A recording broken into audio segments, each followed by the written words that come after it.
Yeah, he mostly did portrait. Well, we are very lucky to have this great space. A lot of us, this is our first time here. It's changed a little bit from last year, and it's just coming together really nicely. Everyone's settling in. I'm glad you all found your way here. We're a little nervous, but we got everyone here out on a rainy night, so that's a good sign that we didn't scare you off with origami. That was an ambitious project. I'll acknowledge it. It's humbling in lots of ways to everyone. And we're going to make this one a little bit more accessible. The payoff at the end of our show is awesome. Yeah, you guys did a great job. Thanks for everyone that brought it together last year. You may have noticed Tracy's face there. She was there helping to hang out the artist in residence work. Tracy's now leading the art program at All Saints. And so if you haven't met Tracy, make sure to connect with her. She's doing cool stuff with your kids in this very room. And she's been kind enough to let us continue the tradition to meet in here twice a year as we do. And that's a lovely time. Anything you want to share, Tracy? I just wanted to say thank you for coming, first of all, because this turnout's pretty awesome. And I just wanted to say I'm thrilled to be here. I love teaching your kids. You guys have a talented bunch. I'm telling you, and they're enthusiastic and fun to be with. And I can't wait to show you what they do. At the end of the year, they're going to get their portfolio back, and you're going to see a range of work. And also, we're going to be doing the art show a little bit differently for this room. So there will be an event in here where it's like an art opening. So I'm excited to show you that. And if you have any questions about anything that we're doing in the room, please feel free to contact me or whatever. But I'm going to also be showing every teacher will have information about what we're doing in the art room at the progress report or the conferences that are coming up next week. So if you have any questions about that, you'll see it there. And I'll be here during conferences. Just wait, prepping for classes, but if you ever want to stop in, here I am. Thank you. Enjoy the great presentation. Share some thoughts on today? So how many of you guys have been to one of these meetings before? Okay. And how many of you guys have volunteered in the classroom for art literacy? Okay. So I'm Ellen Sweeney, and this is Daniel Wood, and I'm going to start off. He's going to go through kind of this presentation, but I just want to kind of start off with letting you guys all know, I think most of you guys know what the program is, but our timeline for the year. He's going to introduce this project, and after tonight, we have kind of a list of all of you parents, and I break it out per class, so I go through Carla's class list, and you guys will each get an email to your specific class. With all your email addresses, so you guys can contact each other. You don't need to keep Daniel and I in the loop on that, unless you're having issues, then you can loop us in and we'll help out. But you guys can kind of work through, you can contact your teacher and see what time works for all of your schedules and their schedule, and you can reserve the classroom, and we have a group calendar. We have all the supplies already ready to go. And there's a group calendar though, so that you guys schedule it out on the calendar once you talk to the teacher and each other, so that we're not double booking over each other and then we don't have enough supplies. So make sure you do those 3 steps: talk to the teacher, talk to each other, and then talk to our calendar. And so that's kind of our just way of checking in with each other as a big group. And then let us know if you have any issues. And then at the end, we just need this project to be complete before Christmas break. That being said, don't wait until December to start, because it actually is kind of a long process of scheduling, getting it done, drawing them, and then getting them stored in our, where we have storage for the projects until April when we do our art show. So, and then after Christmas break, we'll come back and we'll kind of spend January prepping again. You'll get emails from us in January saying we're going to meet in the beginning of February, and we'll have another meeting just like this, do another project. We'll have that done by spring break. And then after spring break, we'll have the art show. And then we'll have, usually a couple days of some volunteer shifts to set up the art and mount it in the gym. And then some takedown. And that's it. So, but all of those hours would go to your fair share hours. So you do have to have all of your stuff completed for the classroom. Carla can help you with that. Yeah, it's fun. And you're not, just because you're here and you're on our list doesn't mean you have to do it. You know, if it doesn't work out for one project, you can come back to the next one. So, all good. Yeah. Yeah. Why are you looking at me? So, anyway, and that's like the number one question. We all have busy lives. So yeah, that's about it. Okay. Yeah, we'll continue using the Google Drive that we've been using the last couple of years. Put all the presentations there. If you're not PowerPoint savvy, just so you know, there's notes on the PowerPoints with like some talking points and things on the slideshow that we're doing. Slideshow doesn't always work for every age of kids, so you know what I want to put out there is tune this to meet the needs of the class that you're in.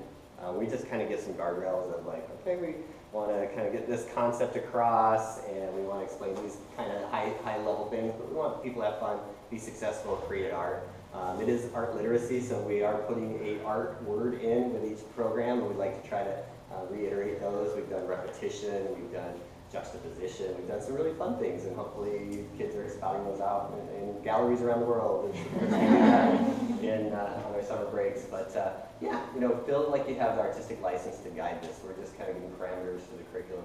It's not a hard, fast rule. And for some of those younger grades, we never pull out a PowerPoint. It's just not the attention span. But some of this is for you guys. Some of it's for them, and particularly for the older grades. I got to work with both of the 7th grade classes last year, and they were enamored. We almost didn't get to the Salvador Dali project because they had so many comments and questions about the work. So it was very exciting. It was really satisfying too. Much like Salvador Dali, Edvard Munch, who we're going to talk about tonight, was had some wildness to him, had some different pieces, and so we've had to look through and find those elements where we can make it kid-friendly at every edge.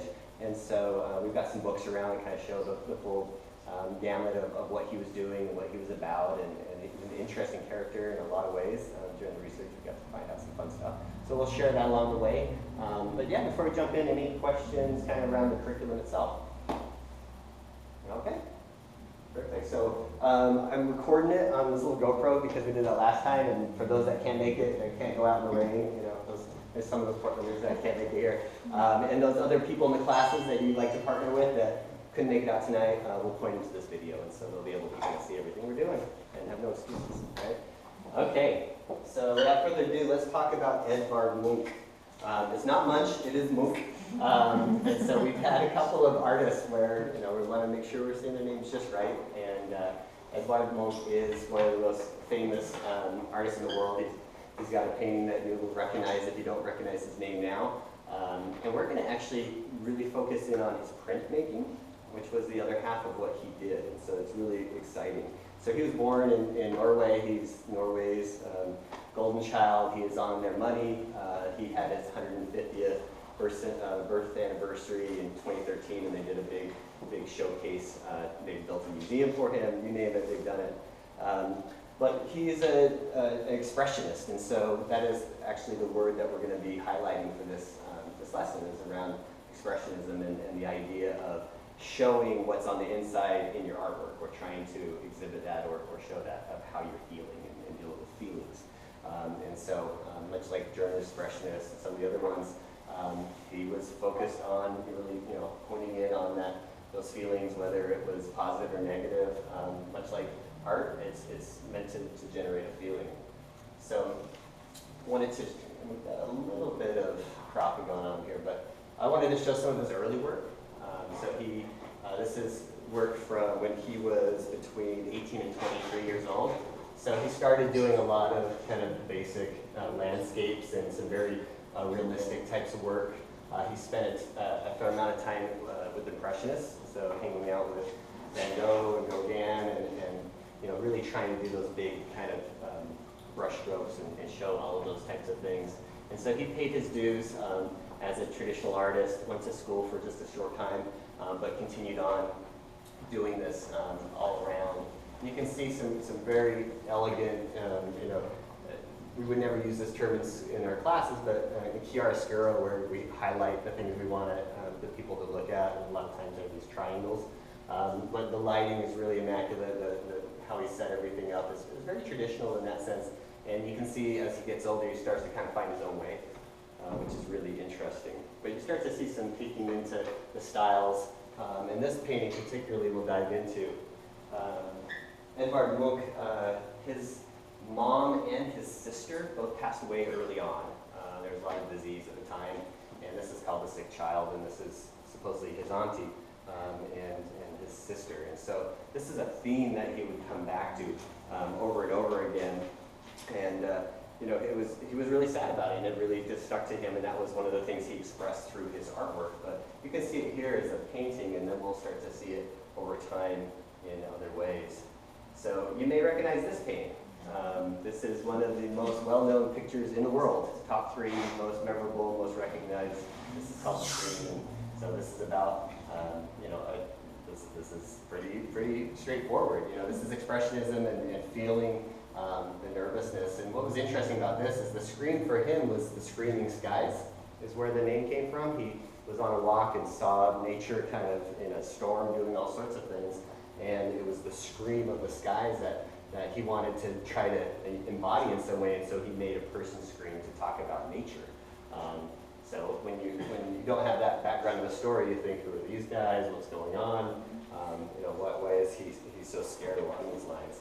You know, and for a picture like this, we can talk to the kids about, you know, what's going on in this picture. We can ask them questions. You know, does the background look different in any way? You know, how do you think the guy feels on the inside? You know, start to talk about the inside and the outside pieces. So this is for the older kids. There's some interesting elements of trivia around this. This painting has been stolen from museums twice. Once in '94, once again in 2004, both times recovered. As we'll learn, he'll do lots of versions of the same image in different media over time. There's a pastel version of this. There's 6 versions of this painting, or picture, I should say. And the pastel version sold at Christie's for $120 million a few years ago, which was one of the most, you know, expensive ones. We never talk about money in here. I just thought that was kind of an interesting element, just kind of how big a piece of pop culture he is. And yeah, so he would definitely explore in lots of different mediums. And so we'll kind of look at what that looks like. It's become a pop icon. And so, you know, there's some fun things we can talk about. Just looking at this over here with Mona Lisa and the Legos. But we've got Teenage Mutant Ninja Turtles and Elmos and Pikachus. And everything is Pokemon these days, in my world anyway. So you can see that there's a lot of different takes on this. This painting, obviously, has come into out of copyright notice after it hit 100 years, and so lots of people can do all sorts of fun things with it. But we see it in our culture all over the place, and so it is definitely an image that stays with us. So thinking about from the inside, expressionism is the thing we want to know about, and so as we're doing our art in this program for this project, we want to think about how we can show something from the inside on the outside by drawing a picture.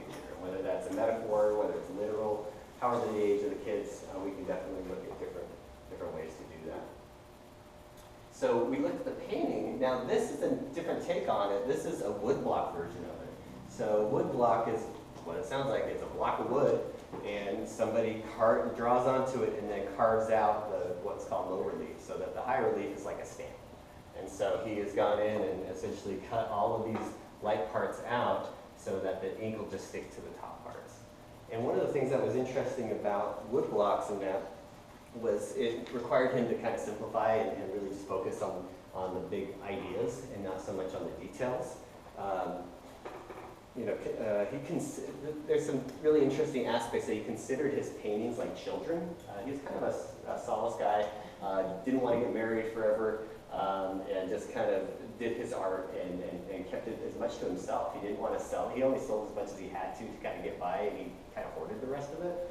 And so with wood blocks, he could do this, make a print and sell a print and keep the wood block and make some more and keep all the paintings. And so this was an interesting way. It also helped him. He was quite a marketer, as a lot of artists tend to be. And he would draw up his own posters for art exhibitions and different things along those lines, and could do mass production of those. So I thought that was a really interesting way to go.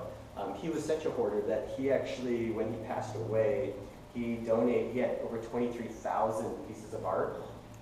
that he just bequeathed to the government, essentially, and gave it to the Norwegian government. And that's pretty much why they had to build a museum, to put all the art in. So he was really into trying to hold on to a lot of his children's art. But you can see that difference between going from an oil painting into woodblock and how that went across and now being an ongoing theme. So we talked about the sick child and his poor sister, where he would come back to that. Yeah, there we go. So the detail that you would see on my screen over there is the side of her face. And so this is a print now, where he starts to get into different printing and he starts to explore, let's try some red, and let's try some yellow backgrounds, and let's try some of that, and hey, you know what, maybe let's try something else. Let's do lots of red, and we'll go from there, and then let's try another thing, and start to maybe add some painting after we print it, and mix the two medias. And so he would do series and tweak them a little bit, and you know, put some variety into it, which was really fascinating. And that's something we're going to want to think about, particularly with the kids that we're going to be sharing with, is that we're going to be making some not necessarily wood blocks, but prints, and have them explore some different colors and treatments, particularly on the older kids. So again, some different ones. This may remind you of that screen painting. You know, he's kind of got the skies going again, but we've got the woodblock version and the painted version along these lines. Well, that might actually be charcoal, or pastel. But this is about anxiety. This is called anxiety, and for the younger kids, we can say, you know, have you ever been nervous or anything along those lines? He was trying to show that feeling. What was on the inside? Like, how do you show nervousness in a painting? Well, you know, you kind of make the background kind of wild, and maybe you show some people looking at you in weird ways, or whatever that is. There's lots of ways to do that. Let's see here. Jump into this one. So this was other takes on it, and this is even more simplified. So as we start to look at one of the things that I think is really amazing about his art is when he starts to try to push the envelope and start to do multiple colors in prints. So in Japanese style, to do that, you would kind of carve the same thing over and over again and do one color on each one and do the full color process.